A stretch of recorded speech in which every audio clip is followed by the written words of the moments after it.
What's up everyone, welcome to a new part of What If Bardock Was Sent into the Future. If you need to catch up, the playlist is in the description. But let's have a little recap. Previously, Bardock set out away from Earth, accidentally kidnapping Goten. They soon realized that they needed to head back, once Frieza attacked. Thankfully, Goten and Bardock had a combined attack, the artificial moon. Because of it, Bardock changed into a golden great ape, and because of his hatred towards Frieza, into a Super Saiyan 4. Goku and Vegeta Super Saiyan Blue arrived to help, but Goku wanted to see what his father was made of, and ultimately, the Renegade Saiyan was able to get one final win for the Saiyans of old. Though he did not participate in the Universe 6 tournament, something darker was brewing because of it. A strange Kai plotted to steal Goku's body. The like goal for this video is 3,000 likes, and the next part is up early on Patreon. Some time has passed ever since the Universe 6 tournament, and Bardock would return into space for more missions. But something strange was brewing. One day, while Goten, Chi-Chi, and Goku were out in the farm, a bright light began to form around Goku. Chi-Chi and Goten turned terrified to look at his father's body, changed into that of a green Kaioshin. Goku's real body now floated above them, wearing Kaioshin regalia. Their hearts dropped as they watched him pierce through the Kaioshin body. He fell on his back in pain, blood dripping into the grass. The man in the Kaioshin garb turned to look at Goten and Chi-Chi. He wanted to act, but he couldn't move upon seeing his father's evil face in such a way. Chi-Chi grabbed him to try to make a run for it, but with a slice, she was brought down to the ground. Goten was hurt too, but he kneeled next to his mom and shook her. Slowly, he watched his father step towards him.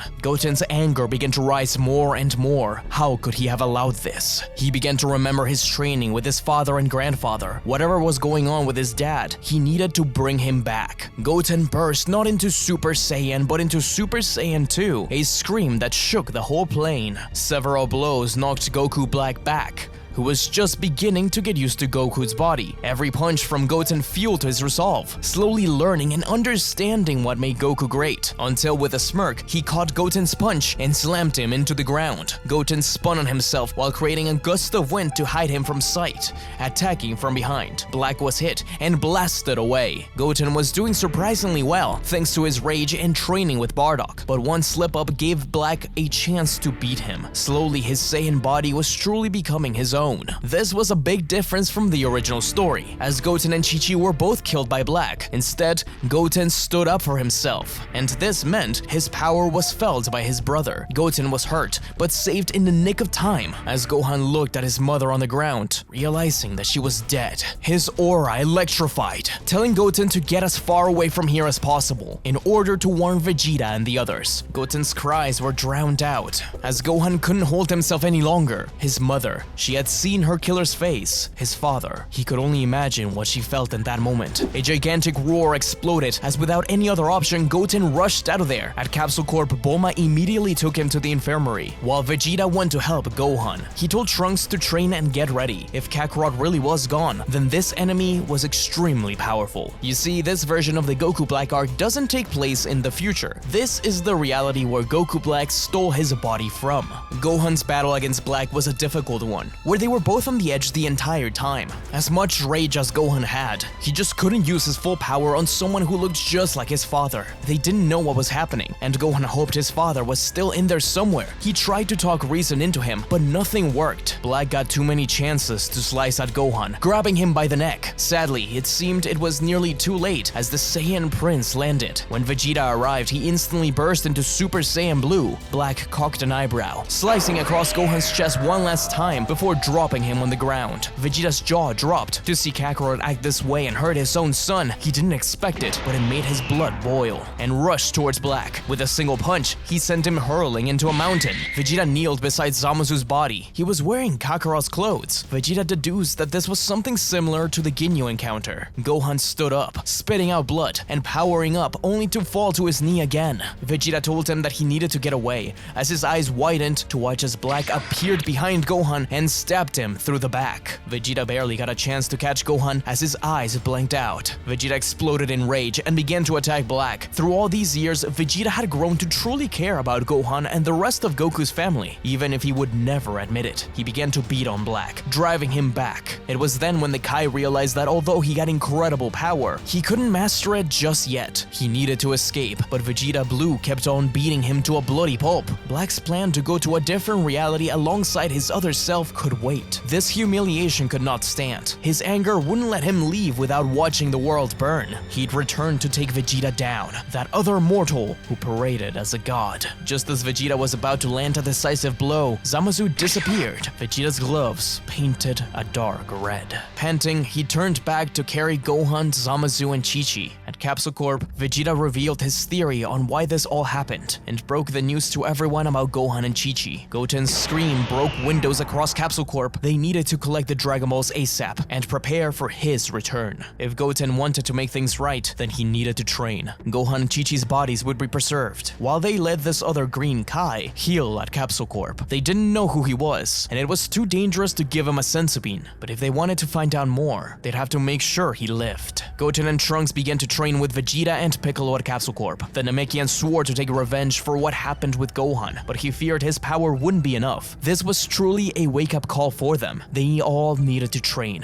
Vegeta knew he was strong enough to take down Black, but they were all worried about the body change happening again, since they don't know how it occurred in the first place. Bulma and Krillin collected the Dragon Balls. It seemed as if they were ready for the next time Black appeared, but they were wrong. As Black appeared over West City and began to fire blast indiscriminately, this city was engulfed in flames and Capsule Corp nearly destroyed. Bulma was hurt in the process, while Vegeta burst out outside, along with Piccolo and Krillin, to face Black. Trunks and Goten wanted to help, but one look from Black told Vegeta all he needed to know. He'd gotten a lot stronger thanks to that beatdown. Worried about the kids, Vegeta turned to tell them to try and find food, to call down Beerus or the Galactic Communicator from Bulma to tell the Galactic Patrol, but they refused, performing the fusion dance and instantly bursting into Super Saiyan 3, rushing with all their adrenaline towards Black. The god was surprised to see a form like that, dodging out of the way of his punches, but he was actually taken by surprise by the Galactic Donut. And though he quickly broke away from it, he found himself surrounded by Kamikaze Ghost. He could evade them, but the ghosts crashed into each other and blew up, sending him flying away. He wasn't there to play with children. Black's aura deepened a rosé color, showing his new evolution and punching Goten so hard into the ground that he lost consciousness before defusing. Super Saiyan 3 had taken too much out of them. Piccolo ran to the kids and shook them awake, yelling at them to run and tried to contact Beerus again, but Black cackled.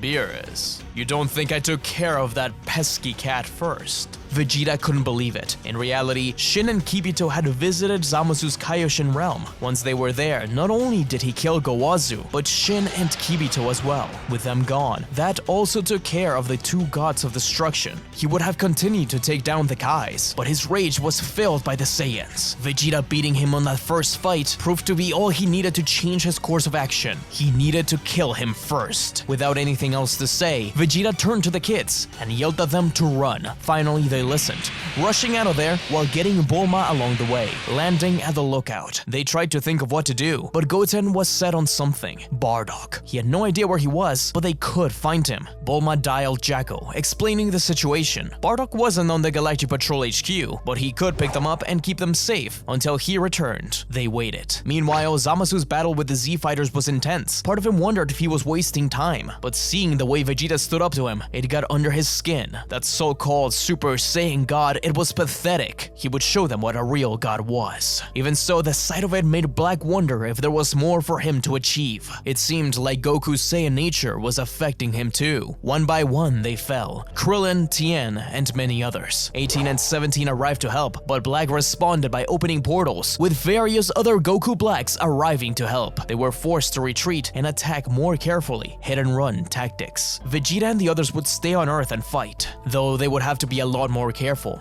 Vegeta hated this. He had told the kids that it was their responsibility to be Earth's saviors if something happened to him. Even if it was years from now, they would have to win. As Jacko's ship departed, they all arrived at the Galactic Patrol HQ.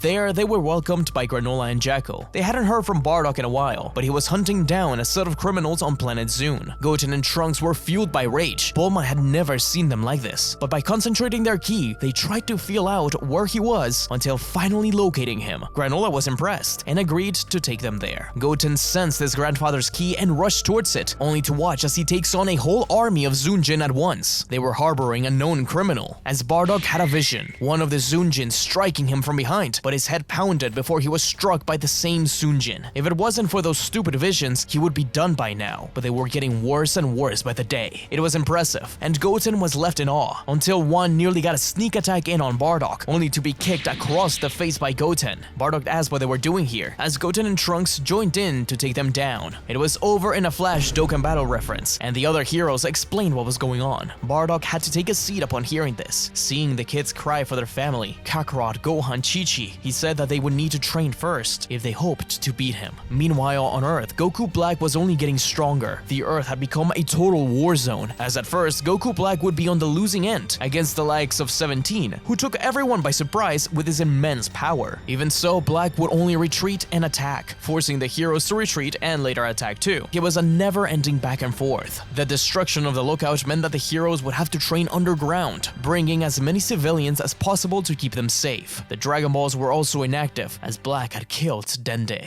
Black had become obsessed with the idea of taking them all down. These mortals were the ultimate representation of everything he hated, getting stronger every time they saw him. Not only was he using his portals to drive the Z-Fighters away, but to understand what made Goku so special. He gained knowledge, he got powerful. That little fusion had a certain look to it, and it was clear Saiyans could achieve more forms. And so, Black was slowly able to evolve Super Saiyan Rose beyond. It was something akin to Super Saiyan 2. Vegeta was getting frustrated, but his hopes remained, mainly because Goku, who remained in Zamasu's body, had recovered and trained daily to try and avenge his family. But his body was much different than before. He was no use during battles. Bardock and the others returned to the Galactic Patrol HQ. Goten's heart was shattered. His fighting spirit dwindled. Bardock, is that you? I could barely recognize you. The Saiyan was glad to see Merus. He had taken his advice to heart, and his power had grown well beyond his wildest dreams. In fact, now that he thinks about it, he could use his help. Merus wasn't sure. He already tried training with Bardock before, but their styles were far too different. He wanted to see that progress, and allowed the kids to come along. The team went into the time chamber, where the kids watched the sparring session between Merus and Bardock, showing off his Super Saiyan 4. Merus was proud of the incredible movement and speed. This was Bardock's destined path, an evolution of what it meant to be the only Saiyan with a tail left. But halfway through, Bardock stopped dead in his tracks as he got a vision of his aura growing and expanding, but being pierced by his own son's blade. Merus punched Bardock across the face and into the ground, questioning what happened. Bardock explained. He wasn't sure if to reveal it yet, taking a sigh as he looked away from Goten. Long ago, when he took down an entire planet, its last inhabitants had struck him in the back of the neck, giving him the curse of seeing his planet's fate. Ever since then, he's had visions. It would always interrupt fights, and gave him a massive headache. It had only been getting worse by the day. Merus circled around Bardock with curiosity on his face. The Kanasan future sight, If it was that bad, then Bardock stood no chance. He would have to master it. Bardock cocked an eyebrow as Merus smirked. The time spent in the time chamber would be filled with spiritual insight, and forcing Bardock to really focus on those visions, to try and retain them, and see where they are. Trunks and Goten trained as well, though Goten's heart was clearly not in it. Slowly, Bardock began to get it. Some of the visions were random, and a lot of the time they served almost as warnings of what was to come. If he could use that to his advantage, then surely it would be a great asset. But isn't the future set in stone? Your visions showed your death, didn't they? Yet you remain. Nothing is set in stone through the flow of time. It's the high percentage of likeliness that might blind you into accepting that possibilities can be changed, but we can work to alter it. And so, it was almost like Bardock gained new senses. He could not only perceive through things like sight and touch, but through ki and genki. It was almost like seeing different paths and branching possibilities. It seemed like Bardock's own ultra perception. While Bardock evolved, he turned to train Goten and Trunks, realizing that Goten wasn't growing the way he should be, and so he challenged Goten to a fight. He didn't hold back. Everything Goten threw at him was useless. Goten thought this was ridiculous, and Trunks even tried to interfere when his friend got hurt. But once Bardock punched Goten into the ground and stepped up to him, "Get up. You expect to bring your family back like this? It's not your fault, so stop blaming yourself. It will be your fault if you don't give it your all." Goten's eyes filled with tears as his aura began to spark up. In Bardock's face, he could only see his dad. Without his father, mother, or brother, he was left with no paths to follow. What was his role? A long time ago, someone told me that death doesn't discriminate between the sinners and the saints. Everyone whom I loved passed, but I remain. And so do you. If there was a reason why you're still alive, then grab it. Grab it and take your chance to change things. I didn't get that chance, but you can be sure as hell I'll help you get yours, son. Goten's aura exploded with a mighty roar and landed a clean hit across Bardock's face, who smirked back. That was it. That was fighting spirit. The training continued for a bit as Jacko updated them on the situation on Earth. Very few fighters remained, and Black only seemed to get stronger. Goten was ready for what they needed to do, but Merus took him and Bardock aside. "Are you sure you're ready to face your son, to face your father?" It weighs greatly on them, but in order to save the universe, they had to do this. Though Bardock asked Merus to join, he refused to. He could not lend his help. Instead, he would do him a solid and help Bulma, Granola, and Jacko looking for the Super Dragonballs. Bulma had created a makeshift Super Dragon radar. Bulma made Bardock promise that nothing would happen to her son. Bardock and her never really saw eye to eye. They never really liked each other that much, but she had to trust him with the most precious thing in her life, and he respected that. He would take care of Trunks and Goten, and he would make sure that Vegeta is safe. And the team blasted off. When Bulma activated the Super Dragon Radar, at first she thought it wasn't working, but then she realized the Dragon Balls were inactive. That must have been how Goku ended up on a different body. They would have to go with another plan: the Cerulean Dragon Balls and the Namekian Dragon Balls. Once they landed on Earth, they closed their eyes to sense everything. They could feel Goku Black over Kami's lookout, or what remained of it. Vegeta and the others couldn't be sensed, but they had an idea of where they could be. Bardock told Goten and Trunks to continue hiding their ki, but to go find Vegeta, he would go face Black. Goten tried to go with him, but Trunks held him back. Bardock rushed to the lookout, but before he got there, Black interrupted his path. "And here I thought I'd stolen Goku's body. Who are you?" So Vegeta was right. Is that you in there, Ginyu? Ginyu? The hell is that? He was a god, a Kaioshin, who could see mortals for what they really were. If your plan's to wipe out mortals, why are you so focused on this planet? Because you lot are the worst. Super Saiyan gods, Kamis, Dragon Balls. You really try to mimic the gods, when you're all filthy animals with no sense of justice. Bardock clenched his fist and began to raise his ki. You sound like a certain emperor I knew long ago, but I'm going to show you that us Saiyans, no, us mortals, aren't as insignificant as you think. The sky above Corin's tower was ablaze with energy of the two warriors as they locked in battle. Bardock roared, shaking the plains and trees below him and catching Black by surprise. His Super Saiyan 4 aura sparking. Incredible. At least this mortal knew his place. A monkey, not a god. But Black shot forward as Bardock's instincts screamed, and he narrowly dodged a brutal kick aimed at his head. He retaliated with a flurry of punches, each one a direct hit, but Black merely grinned as he blocked and dodged in return. Black was having fun, but with a flourish, he summoned his scythe. Bardock's future sight buzzed in his mind, warning him of danger, but it wasn't enough, as Black's scythe cut through the air and left a trail of distorted space in his wake. Bardock was barely able to dodge, but the blade nicked his arm. He was still far from mastering his future sight. Bardock managed to dodge a few of the strikes, but each one left him more rattled. Bardock took a deep breath. He had to focus on that sensation on the back of his neck. It wasn't just about seeing the future, it was about tapping into something deeper, something primal within. Black lunged forward again, with Bardock's ultra perception kicking in, as Bardock could see every twitch of Black's muscles, every slight shift in his stance. And with that, he saw where he could possibly strike, dodging the first punch and countering with a powerful uppercut into Black's jaw, sending a shockwave through the sky that brought down Corin's tower. He didn't let up, as Bardock followed with more attacks. For a second, Black was on the defensive, but he couldn't keep it up forever, as if his future sight was not just a warning, but the more he kept on attacking Black, the stronger stronger he got. He didn't know if this would last. He didn't know if this was just adrenaline. But as the combo continued, the harder he hit. But eventually the combo was broken as Black swung his scythe and Bardock reacted too slow, his armor breaking apart. He felt his power dip, that intense surge of energy fading as fast as it came. The edge he had over Black was gone. Bardock struggled to his feet, his vision blurry from the pain. He looked up just in time to see Black charging a powerful Kamehameha. But before he released it, several ki bullets whizzed through the air, slamming into his back and forcing him to falter. Enraged to see Vegeta, 18, and 17, the prince roared, his aura flaring as he launched another barrage of ki blast. 18 and 17 joined in, giving Vegeta an opening to get down to Bardock. We're not done yet, old man. What took you so long?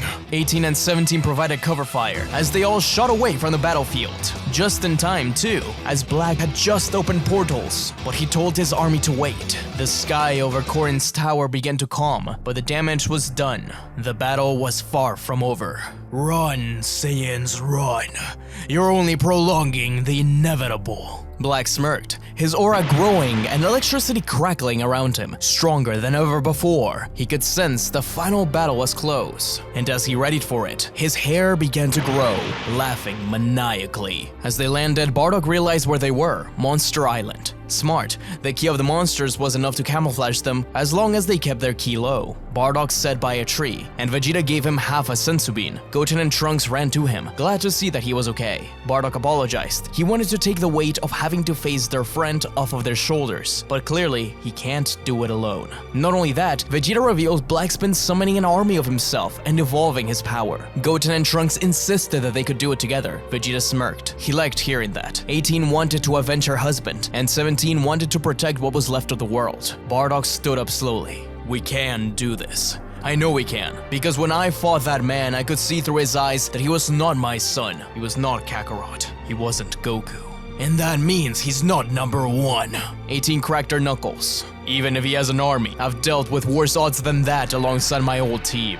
Bardock surprised himself as he said that, looking at those standing before him, remembering whom he lost. Fasha, Shugesh, Borgos, Tora, Gine. I've never heard you speak like this. I didn't know you had your own team. Bardock and Goten's eyes widened as a figure rounded a tree, a Kaioshin. He took steps towards them, but finally, with a cheery smile, waved hello. There was no question about it. Goten jumped up to hug him, and Bardock placed a hand on his shoulder. Son, I thought you were. I'm glad you recognized me. I'm tired of explaining myself, but I'm glad to see you guys too. Goku wanted to explain his power is completely different in this body, a lot weaker. Bardock promised him that Bulma and the others were collecting the Super Dragon Balls to undo this wish, and Bulma had already contacted Namek to make sure those killed would be restored as well. But first, they needed to take care of the problem at hand. As Goku joined in the others, Bardock realized that he felt at home for the first time since he landed on Earth, not because of the planet, but because he was part of a team again. But in stake of taking down a planet, they were saving one. The team sensed out Black's ki, realizing that he was looking for them. Across the globe, various Goku Blacks looked for them, destroying cities and islands. But they noticed one wasn't moving, the main one. And so they arrived at West City, where Black stood atop of Capsule Corp. He was glad he was no longer needed to search for them. Goten and Trunks fused into Gotenks, sure that this hero of justice would be enough, as they all rushed at Goku Black. With a snap of his fingers, portals opened and welcomed the army, driving 17-18 Gotenks and Goku away, while Vegeta and Bardock pushed by them and faced the original one. With a deep and primal growl, Black launched forward, his scythe cutting through the air. Bardock and Vegeta, their movements synchronized from their shared experiences as Saiyans of old, fought like never before. It was truly like fighting alongside Tora again. Vegeta surged, blasting at Black, while Bardock used his Ultra Perception, anticipating Black's movements. He saw Black dodge the blast, and so he fired his own at the place he would land. The battlefield was a storm of clashing energies, with Gotenks in Super Saiyan 3 standing like a beacon of light. Two Goku Black clones closed in, their dark auras pulsating. Gotenks knew he was running out of time. Super Saiyan 3 couldn't be kept up forever, so he darted forward, feinting a punch to one of the clones before hurling a massive, big tree cannon. The first clone dodged, only to be caught off guard as Gotenks vanished and reappeared behind the second clone. He unleashed a flurry of punches, driving him back. He zipped between the clones, creating after images that confused and disoriented them, as he left behind an army of ghosts, and with a single ki ball in the center of them, exploded them all. He then heard Bardock yell something at him to dodge. Bardock had seen Gotenks being hurt, and the fusion listened, jumping out of the way as the blast hit a different Goku Black instead. Gotenks landed on the ground, panting heavily, his Super Saiyan 3 form flickering as the time limit was nearly up. Goten and Trunks were separated again. Black was getting frustrated as he decided that he'd had enough. Electricity formed around him as he showed his evolution of Super Saiyan Rose. It definitely hit harder, but Vegeta and Bardock's team up seemed to really be the key to their victory. Black, realizing that he couldn't withstand their combined might, resorted to a darker tactic. His eyes flickered towards the sidelines, where Kid Trunks fought for his life. With a sinister grin, Black unleashed a barrage of energy blasts towards the young warrior. Bardock's ultra perception flared with sharp sense of danger, but the warning came too late. Vegeta turned to shield Trunks, taking the full force of Black's attack. The blast struck Vegeta with brutal force, sending him crashing to the ground. Black descended, his scythe poised for a final strike, and as he swung it, Vegeta blocked. It was successful, but Black didn't stop digging in the scythe, his hair beginning to grow, his power rising more and more. Goten said uh-oh to himself. This was clearly inspired by their fusion. Goku exploded his aura and burst forward, kicking Black away from Vegeta, before being pulled back by a myriad of pink whips. He was surrounded by his face, and he hated that. Bardock continued to struggle against the main Black.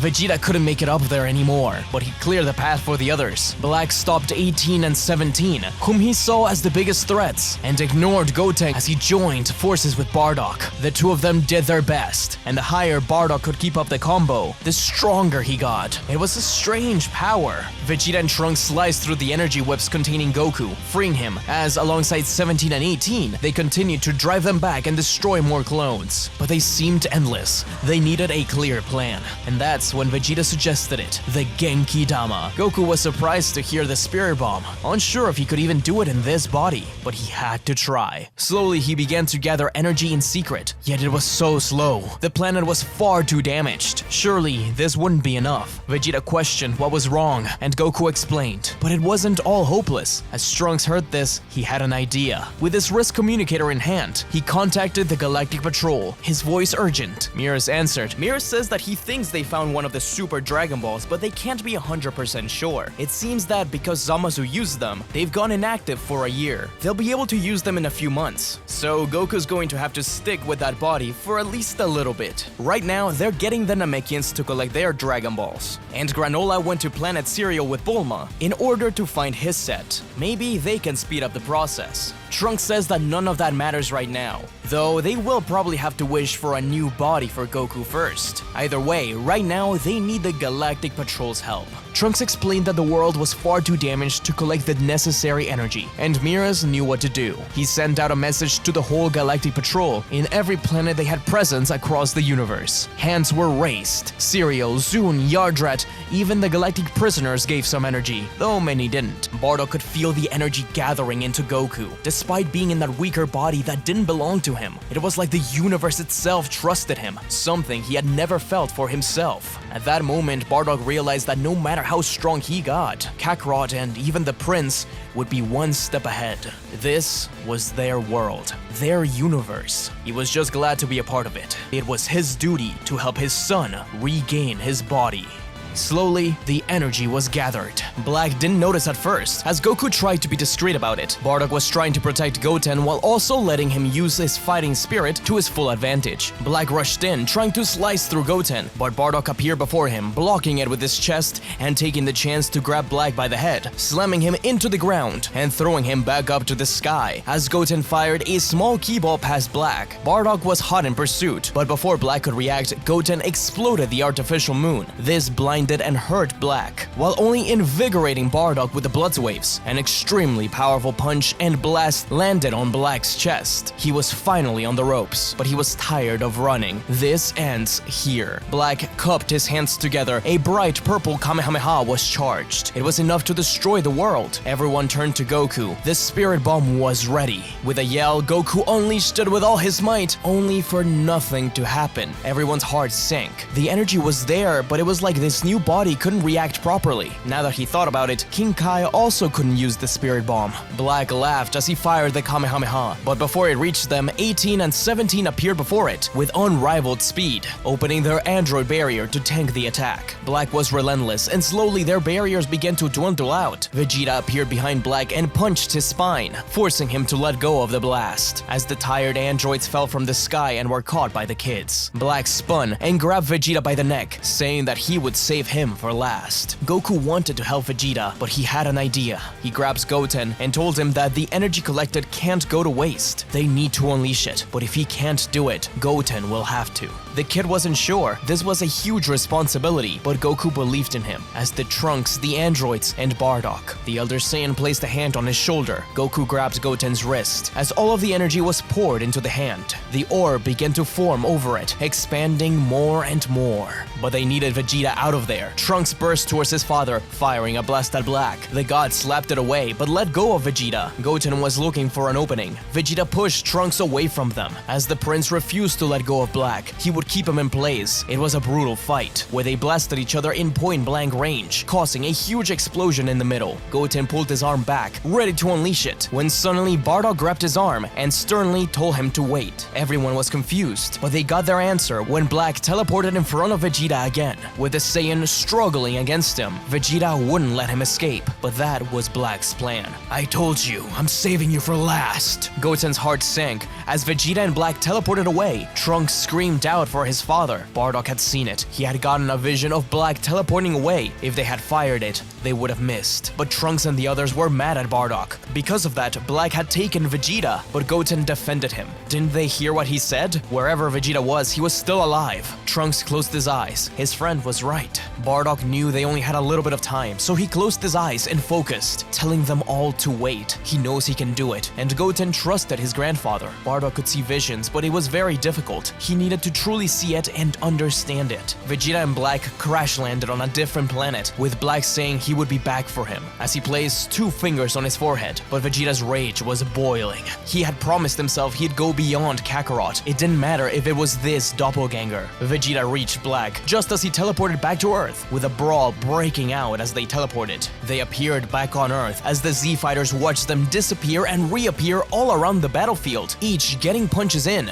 "Bardock, just wait. My dad's going to die." "No, he's not. He's too strong for that. Just wait." But it did seem like Vegeta was going to lose. Vegeta's pained hoofs echoed, with Goten ready to fire it. He couldn't wait anymore. Finally, Bardock saw it. "Now, Goten!" They were confused. The fighters weren't even there anymore, but Goten had faith and unleashed the Spirit Bomb straight forward, and it worked. Just as he unleashed the Spirit Bomb, Black and Vegeta reappeared in its path as Vegeta was punched down to the ground. Black didn't have time to celebrate as he turned to see the Genki Dama heading his way. He quickly placed 2 fingers on his forehead as time seemed to slow down. Oh no. Black teleported away, but the Spirit Bomb reached him just in time. He had disappeared along with it. They didn't know where he was, when suddenly they heard a crack, as if glass was breaking, and from the sky above them, the sound of teleportation sounded off, with the Spirit Bomb and Black reappearing in an enormous explosion. Black was propelled into the sky, incinerated. His last thoughts were the pain of knowing that perhaps, yes, mortals had reached the gods. It seems Earth was finally at peace. That terrible god was defeated, and for the first time in a long time, our heroes could grieve. They lost so many people, but thanks to their Namekian friends and the Super Dragon Balls, things could go back to normal. Goku hugs Goten tightly as Bardock placed a hand on their heads. It wasn't just the effort of Bardock, it was Goku's incredible martial arts prowess. Despite being in that limiting body, it was Bardock's future sight training, coupled together with Goten's heart. It truly was the Sun's family final gambit. Though, because of that, it only hurt more that Gohan wasn't there to enjoy it. Goten and Goku promised themselves to continue training, and to never allow something like this to happen again, while Vegeta, holding his broken arm, walks up to Trunks and hugs him. He was very proud of them. Soon enough, they were contacted by Bulma and the others. The Namekian Dragon Balls were used to restore Earth, revive everyone killed during the incident, and recreate a new body for Goku, although Goku had to remain in Zamasu's body for a little bit. It took a while for Bulma to get to Planet Cereal, and it wasn't easy to find those Dragon Balls. Chi-Chi and the others weren't very happy spending time with Zamasu Goku, so it was a huge relief when Bulma finally found them and wished for his soul to be transferred to that new body. And so, with Bulma back on Earth, and Goku returned to normal, the Z-Fighters could celebrate. Chi-Chi, Goku, Goten, Gohan, Mr. Satan, Videl, Pan, they all hugged. They never wanted to be apart from each other again. It was hard at first for Chi-Chi, who was actually a little scared to approach Goku, but once she saw that smile she loved so much, everything seemed like it would be okay. Goten raved about his dad, about how awesome he was, and if it wasn't for his techniques, they would have never won. Bardock stood to the side, arms crossed, looking up at the sky. Something bothered him, like this wasn't the end of their troubles. He was getting the same feeling he had when Frieza was about to return. Then he felt someone touch his shoulder. It was Goku, telling him to join in. They're going to have a nice meal. Bardock smiled back at his son. As long as he was around, he knew everything would be okay. He was the real hero. By the way, I know you're not a fan of tournaments, but you remember that multiversal one we're gonna have, right? It's coming up. Bardock thought about it, looking over at Trunks and Goten. He really didn't want to join, but Under one condition, let the boys join in too. well, they've really proven themselves. If it wasn't for them, I would still be green. No offense, Piccolo. I'll think about it. Come on, we all gotta help with the food. The father and son duo blasted out of there as Goku picked up Chi-Chi along the way. Bardock had really grown to admire his son. He only hoped that Raditz could still be around to see all of this, though he knew he was a much different person. Still, he was glad that Kakarot was #1. Thank you so much for watching, everyone, and a special thank you to the channel supporters who get to watch videos like this early. I know I always do stories about Goku's parents coming back, but do you know why they'll never actually do that in the show? You can learn all about it in my video here.